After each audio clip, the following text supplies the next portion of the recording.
Dogu Perinçek, chairman of the Patriotic Party of Turkey, said Chinese modernization is a modernization that embraces the masses and enjoins harmony between humanity and nature. Çin halkının bütününü kucaklayan bir gelişme, zenginleşme ve aynı zamanda manevi zenginleşme ve insanlığın bütünüyle de uyumlu bir gelişme çizgisi, paylaşarak gelişme çizgisi. Ama Çin'inki kapitalizm değil, Çin'e özgü sosyalizm yoluyla bir modernleşmedir.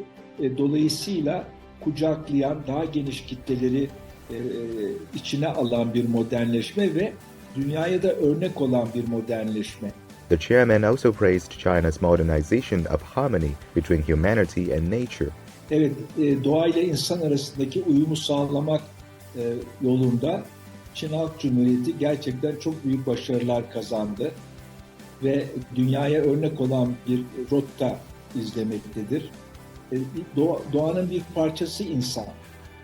Eğer insanla doğa arasında bir kavga yaratılırsa bu insana karşı da en büyük cinayettir. Çünkü insan ancak bu doğa içinde ve doğayla uyumlu olarak kendini geliştirebilir, varlığını geliştirebilir. Çin Halk Cumhuriyeti doğayla insan arasındaki uyum siyasetiyle ve uygulamasıyla bir seçenek geliştiriyor insanlık adına. Bu da alkışlanacak bir uygulamadır.